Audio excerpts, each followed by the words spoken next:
Next, let us discuss about the structural theory.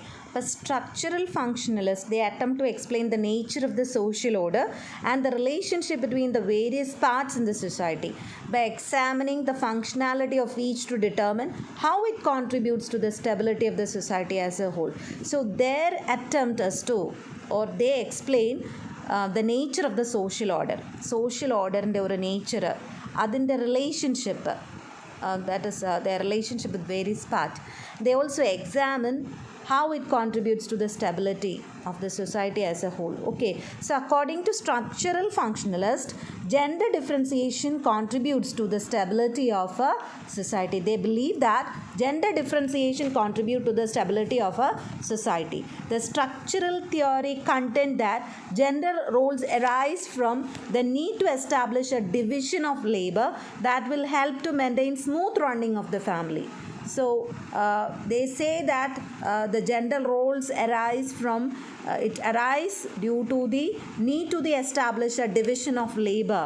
So this division of labor itself helps smooth running of the family. That's 100% correct, that in order to maintain a smooth running of the family, a division of labor is essential. In this view, girls and boys are taught different approaches to life. The functionalist perspective of gender equality is a product of its time, describing the realities of gender role. So here they describes the realities of the gender roles. The last one is disconstructive theory. So this approach actually questions the gender categories like man and woman, which were taken for granted and remain unquestioned. So they consider that the world is considered a fragmented place, and analytical notions of race, class, gender are also considered fragmented. So they argue that the category of gender is constructed through social force across time, history, and place. So deconstructivists, they argue that the categorical benefits must be deconstructed. Okay, these aspects should be deconstructed in order to assess equality in educational practice and outcome. So they argue that there should not be, they questions these aspects such as man, woman, their job, or such categorization, and they argue that these are all constructed, these gender roles are constructed across the time, history, and place for somebody's sake. So they question, or they argued, this categorical benefits must be deconstructed in order to assess equality in educational practice and outcomes. So next, let us discuss about gender identity. That is role of the first one is the role of the school. So gender identity formulate ചെയ്യുന്നതിന് സ്കൂളിൻ്റെ ഒരു role എന്താണ്? ഇപ്പോൾ school എന്ന് പറഞ്ഞാൽ ഒരു formal organisation ആണെന്ന് നിങ്ങൾക്കറിയാം. പക്ഷേ ജെൻഡർ ഐഡൻറ്റിറ്റി കുട്ടികളിൽ ഫോമുലേറ്റ് ചെയ്യുന്നതിൽ സ്കൂളിൻ്റെ പങ്ക് വളരെ വലുതാണ്. Teachers, peer, curriculum, content, school ambience, ഇതെല്ലാം കുട്ടിയുടെ ജെൻഡർ ഐഡൻറ്റിറ്റി ഫോമുലേറ്റ് ചെയ്യാൻ സഹായിക്കുന്നു. അപ്പോൾ ടീച്ചറിൻ്റെ ആറ്റിറ്റ്യൂഡ് എന്ന് പറയുന്നതിന് വളരെ ഇമ്പോർട്ടൻ്റ് ആണ് ടുവേർഡ്സ് ബോയ്സ് ആൻഡ് ഗേൾസ്. അപ്പോൾ ജെൻഡർ സെഗ്രിഗേഷൻ എന്ന് പറയുന്നത് അങ്ങനെ in elementary school is a significant component of childhood socialization and gender identity development. So teachers use space arrangement that emphasize gender separation, and students also choose to be separated by gender. So interaction among peers contributes a major determinant in the gender identity development in schools. But here what we have to think is that നമ്മൾ സ്കൂളിൽ gender identity formulate ചെയ്യുമ്പം കറക്റ്റായിട്ടുള്ള gender identity തന്നെ വേണം teachers എന്ന നിലയ്ക്ക് നമ്മൾ കൊടുക്കാൻ. ഇപ്പോൾ ക്ലാസ് റൂമിലാണെങ്കിലും നമ്മൾ പല കാര്യങ്ങളിലും രണ്ടുപേരുടെ ഒരു കോപ്പറേഷനോടെ കൂടെ പോകുമ്പോൾ അത് എത്രത്തോളം നന്നായിട്ട് ഒരു ക്ലാസ് ഫങ്ഷൻ ചെയ്യുന്നു എന്നുള്ളത് അവരെ ബോധ്യപ്പെടുത്തി കൊടുക്കുകയാണ് വേണ്ടത്. അങ്ങനെ ഈ സെഗ്രിഗേഷൻ എന്ന് പറയുന്ന ആസ്പെക്റ്റിൻ്റെ ആ ഒരു ആ ഡിഫറൻസ് കുറച്ചുകൊണ്ട് വരാൻ നമുക്ക് ടീച്ചേഴ്സിന് സാധിക്കും. ഇനി ഒരു തലമുറയെ വാർത്തെടുക്കുമ്പോൾ നമ്മളത് പ്രത്യേകം സൂക്ഷിക്കേണ്ടതാണ്. അതുപോലെ gender identity, role of peer. So peer group is an informal organisation as you know. It also influences the development of gender identity of the child. So peer groupல ശരിക്കും കുട്ടിയുടെ ഒരു ആസ്പെക്റ്റ്, ഒരു ജെൻഡർ ഐഡൻറ്റിറ്റി ഡെവലപ്മെൻറ്റ് അവിടെ വളരെ വളരെ വലുതായിട്ട് നടക്കാറുണ്ട്. അപ്പോൾ ഒരു പലപ്പോഴും ഒരു പോസിറ്റീവായിട്ടൊരു ജെൻഡർ ഐഡൻറ്റിറ്റി നല്ലൊരു ഗ്രൂപ്പിൻ്റെ ഇടയിലാണെങ്കിൽ അവർക്ക് നടക്കാം. കാരണം കൂടുതലും ഇവർ പിയേഴ്സുമായിട്ട് റിലേറ്റ് ചെയ്താണ്. അപ്പോൾ പല കാര്യങ്ങളും എൻകറേജ് ചെയ്യുകയും ഡിസ്കറേജ് ചെയ്യുകയും ചെയ്യുന്നതായിട്ട് നമുക്ക് കാണാം പല ബിഹേവിയേഴ്സും. അപ്പോൾ പല കാര്യങ്ങളും അവർ മോഡൽ ചെയ്യുന്നതും അല്ലെങ്കിൽ പല നോംസ് ഓഫ് ബിഹേവിയർ ഒക്കെ അവിടെ വരുന്നതായിട്ട് കാണും. അപ്പോൾ പലതരത്തിലുള്ള എക്സ്പീരിയൻസ് അല്ലെങ്കിൽ പല സ്കിൽസ്, കോമ്പിറ്റൻസീസ് ഇതൊക്കെയും സെയിം സെക്സ് ആയിട്ടുള്ള പിയേഴ്സിൻ്റെ ഇടയിലുള്ള ഇൻറ്ററാക്ഷനിലൂടെ കുട്ടികളിലേക്ക് വരുന്ന കാണാം. അങ്ങനെ അവരുടെ ഐഡൻറ്റിറ്റി ഫോമുലേറ്റ് ചെയ്യുന്നതായിട്ട് കാണാം. അടുത്തൊരു ആസ്പെക്റ്റാണ് role of the community. So community is also an informal organization, as you know that in the formation of the gender identity of a person. Communities culturally determine gender ideologies. That is, they say what is right and what are rights and responsibility, what is appropriate behavior for a woman and men, that influence the formation of the gender identity. A community's culture and traditions is often used by men to justly practice that constrains women's life chances and outcomes. In some communities, there are unfavorable treatment of individuals based on their gender, say they denies our rights, opportunities or resources. Women are treated unequally and less valued in the place of their life because of their gender.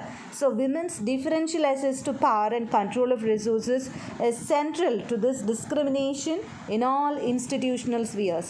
So women's lack of representation, voice in decision-making bodies in the community, these all aspect comes because of the community's attitude. So the community has to change.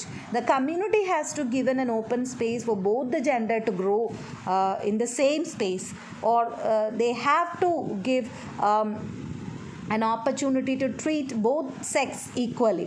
So most probably because of their some rules and regulations or their cultural aspect, some restrictions may come into the society. This might affect the lower position of the women in the society, and gender identities may be formed, wrong notions might come to the mind of the children that these aspects are appropriate and some other aspects are not appropriate. Such things might come into the mind of the children that should be destroyed. So the community or the should also have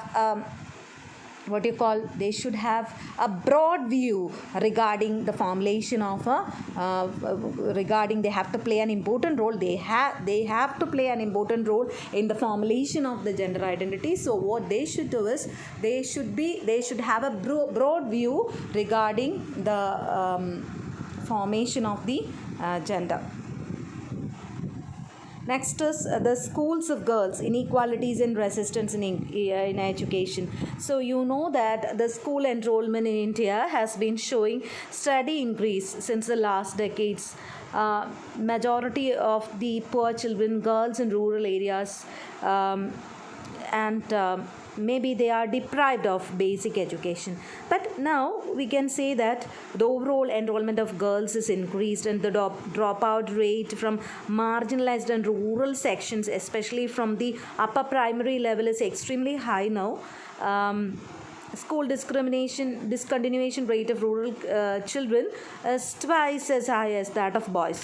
Okay, so the government has taken step to for various steps for their enrollment, and not only their enrollment but their retention in the school, especially during their basic education stage. Okay, so the next is resistance in education of the girl child. So as you all know, the dropout rate in the school children case, especially the girl children, many of the children are kept home because it is better payoff than going to school. Because എന്താണെന്ന് വെച്ചാൽ പലപ്പോഴും വിചാരിക്കും പെൺകുട്ടി സ്കൂളിൽ പോകാതെ വീട്ടിൽ house hold duties ചെയ്യട്ടെ. Educating ആ daughter is especially in A poor family is perceived not only as an unnecessary luxury but also as a liability. because this phenomenon of poverty contributing to the non-participation of girls in education is more prominent in North India. The cultural practices of dowry for girl is another factor that affect her education. So if an educated girl can only marry a more educated boy, and if the dowry payment increases with the education of the groom, then an educated girl is likely to be more expensive to marry off. The patriarchal mindset existing in many parts of India is also another reason for the lack of education of girls. So male inheritance and property ownership, early marriage, violence against women, trafficking are all serious issues in the country. So poor teaching, the cost of education and difficulty of coping with the school environment lead to the dropout of children, especially the girls. So schools are unable to provide safe and sanitary facility for young girls to attend, and with the population increasing at a rapid speed, the priority for new facility is given to boys.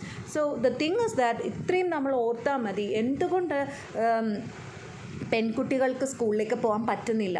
പലപ്പോഴും നമ്മളുടെ രാജ്യത്ത് പെൺകുട്ടിയെ പഠിപ്പിക്കുക എന്ന് പറയുന്ന ഒരു luxury ആയിട്ട്, കാരണം പ്രത്യേകിച്ച് ഒരു പുവർ ഫാമിലിയിൽ കരുതുന്നു. എന്താണ് അതിന് കാലം ഇപ്പം മാറ്റമൊക്കെ വന്നിട്ടുണ്ട്, കുറേ മാറ്റങ്ങൾ വന്നിട്ടുണ്ട്, നമുക്കറിയാം, പല കേസുകളും നമ്മൾ കാണുന്നുണ്ട്. പക്ഷേ നമ്മളെടുത്ത് നോക്കുവാണെങ്കിൽ ഇന്നും നോർത്ത് ഇന്ത്യ ഭാഗങ്ങളിൽ നമ്മൾ നോക്കുമ്പോൾ പലയിടത്തും നമ്മൾക്ക് കാണാൻ സാധിക്കുന്ന ഒരു കാര്യം, പെൺകുട്ടി വീട്ടിലെ ഡൊമസ്റ്റിക് വർക്ക് ചെയ്യട്ടെ, അവരെ പഠിപ്പിച്ച് കഴിഞ്ഞാൽ ഈ പറഞ്ഞ പോലെ എഡ്യൂക്കേറ്റഡ് ആയിട്ടുള്ള ഒരു വിമന് ഡവറിയുടെ കൊടുക്കേണ്ടി വരുമ്പം അത് എത്രത്തോളം എക്സ്പെൻസീവ് ആവും. പലപ്പോഴും പാരൻസിന് അത് മുന്നോട്ട് കൊണ്ടുപോകാൻ പറ്റുന്നില്ല എന്നുള്ളതാണ്. ആക്ച്വലി ഈ ഡവറി സിസ്റ്റം എന്ന് പറയുന്ന ഒരു ഫാക്ടർ തന്നെ നമ്മൾ സമൂഹം നിർത്തണം എന്ന് പറഞ്ഞാലും ഇന്നും നമ്മൾ പലപ്പോഴും ഇതൊരു പ്രാക്ടീസായിട്ട് നമ്മൾ നടത്തിക്കൊണ്ട് പോകുന്നു, അല്ലേ? അപ്പോൾ ഇത് ഒരു സാധാരണക്കാരൻ അഫോർഡ് ചെയ്യാവുന്നതിനും അപ്പുറമാണ്. അപ്പോൾ പലപ്പോഴും ഇതൊക്കെയും പെൺകുട്ടികളുടെ പഠനവുമായിട്ട് ബന്ധപ്പെട്ട് വരുന്നു.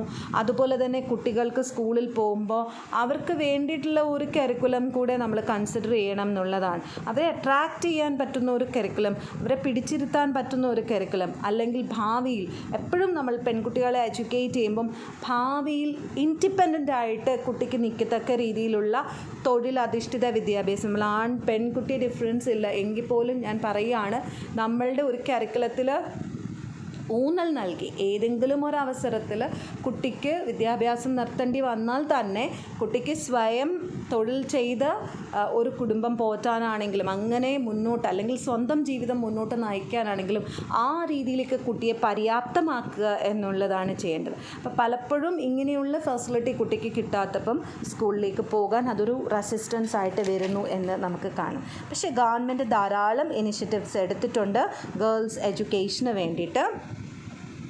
അതിലെ ഒന്നാമത്തെ ആസ്പെക്റ്റ് മഹിളാ സംഖ്യ programme that is launched in 1988. So it's aimed to benefit women of all ages, especially those from socially and economically backward community. So its objective is to integrate formal and non-formal education for girls, education scheme for adult women, and providing vocational training for girls and women. It is the only program that seeks to build perspective and develop the capacity of poor women in order to address gender and social barriers to education and for the realization of women's right at the family and community level. The next one is the National Program for Education of Girls at an Elementary Level. This is NPEGEL. So NPEGEL means National Program for Education of Girls at Elementary Level. So it started in September 2003 as an integral component of SSA. You know that SSA is Sarva Shishya Abhiyan.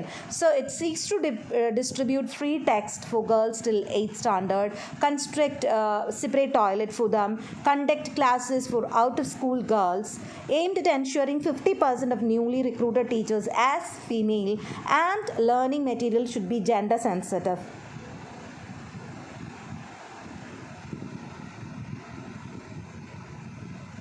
Intends to mobilize effective community efforts and establish an innovation fund in every district.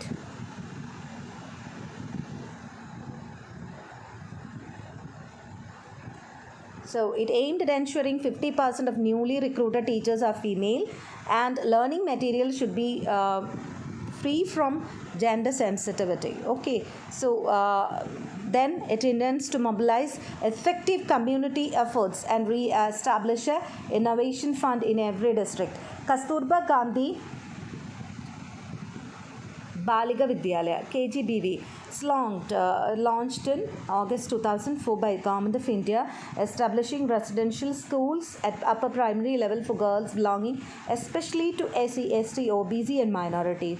Its main objective is the retention of girls in school, ensuring effective participation of girls in education, developing and promoting facilities to provide assist to girls belonging to disadvantaged group like SC and ST. Next is Sakshar Bharat Mission, launched on 8 September 2009.